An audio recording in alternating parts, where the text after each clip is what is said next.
अस्सलाम वालेकुम दोस्तانو د ام صحیح طریقہ خوړل یعنی کې ام موږ تاسو ته کومه ګټه رسوي د موږ اډو کې ته د سترګو دید ته هغه کسان چې وزن زیاتول غواړي ان شاء الله نن سبا یې سیزن دا ودی کې الله تعالی شفاعت کې استعمال هم کو دعا برته کې عموما کسان دا خوري خو په ګټو نه پويږي اول راځم هغه کسان چې چا د سترګو دید کمیږي ورځ په ورځ یا څوک حفظ کوي هغه کسان نو ام سدا امنګو تاسو اصحاب ہوتا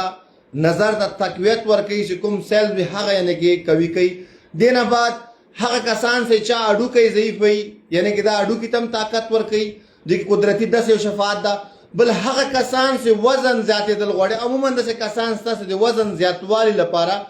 غلطه دوايي استعمالي نو ام سره تاسو خپل وزن زیاتولای شي او نیچرل طبيعي وزن چې وزن زیاتېدو سره به تاسو رنگ هم خيسته کوي یعنی کہ پوسټه کې هم خيسته وي ملایم وي او دینه بعد ضرر بم درته لري او تاسو خپل سمره غواړي وزن زیاتولای شي ام خورلو سره اول راځم هغه کسان چې څوک وزن زیاتول غواړي نو وزن دې سره څنګه زیاتولای شي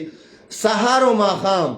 دا سه غاټ یعنی کہ یو عام یو ګلاس شودو سره تاسو مثال جوس نه سي جوړولای سپینه کې وی خوري یو ګلاس شیدې پسې غړپ کوي او کتا سو دینه ملک شیک جوړولای شي یو هم بس پین کوي جوسر کې به واچي یو ګلاس شیدې سره واچوي دا په جوسر باندې وي تاسو دا ملک شیک دی ام خالص تیار سو بازاري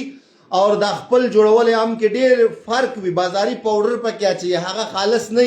یعنی کې په خپل لاس جوړ کوي نو دې خورل سره سحر او ماخام یعنی کې دا او سروریزه استعمال کې لک خوګه شي په میاس کې سلور نه 15 شپږ کیلو پورې طبيعي یعنی کې تاسو وزن زیاتیږي ضرر بنه لري بل هغه کسان چې دیدې کمیږي یا کم سوي وي عمر کم وي مثال 500 کلونه کم عمر او دیدې کم وي د نږدې نظر وي یا د لری نظر وي ام خړل سره هغه دیدم به ته راځي که تاسو سهار او ماخام امدسه غټم یعنی کې یو را واخلي او وی خوري کله الله رضا تاسو د سترګو دید دې سره بیر ته راځي برابرېږي دې نه علاوه هغه کسان چې چا اډو کې ضعیف وي نو د اډو کې تقویت لپاره هم تاسو کسار او ماخام هم خوري که په نهار او که په مړی تاسو ته تقویت درکې دینه بعد که وټامین سی وي یا هغه کسان چې په ګرمیانو کې عموما فشار کمیږي ټیټ فشار والا او د ټیټ فشار سي هغه د ضعیفي د کمزورتیا وجه نه هغه فشار کمیږي عموما د کسانی خبر صورت کې چاغ وي خو فشار به ټیټ وي وړي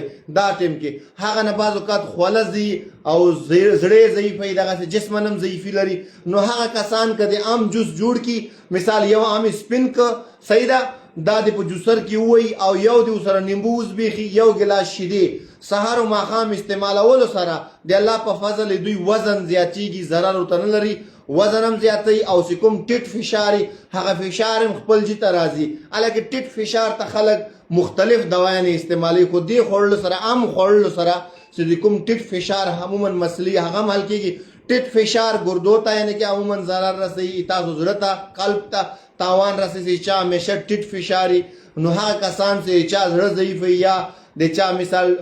ګردې ضعیف وي د ام خړل سره د الله په فضل دوی ګردیم تقویت کیږي چې کوم ټیټ فشار هغه خپل جی ترازی نو موږ تاسو باید د ام استعمال کو چې کوم خلک وټامین ډي لپاره د اډو کې لپاره د سترګو دید لپاره څومره دوايان خوري هغه تاسو باید وخوري خدا ام سره استعمال کوي چې څومره مایدې فواید درته خو ان شاء الله دینه زیات دا فواید او ګټه لري او ضرر نه لري کله الله رضای نو دوستانو لوی راتم سپارم السلام علیکم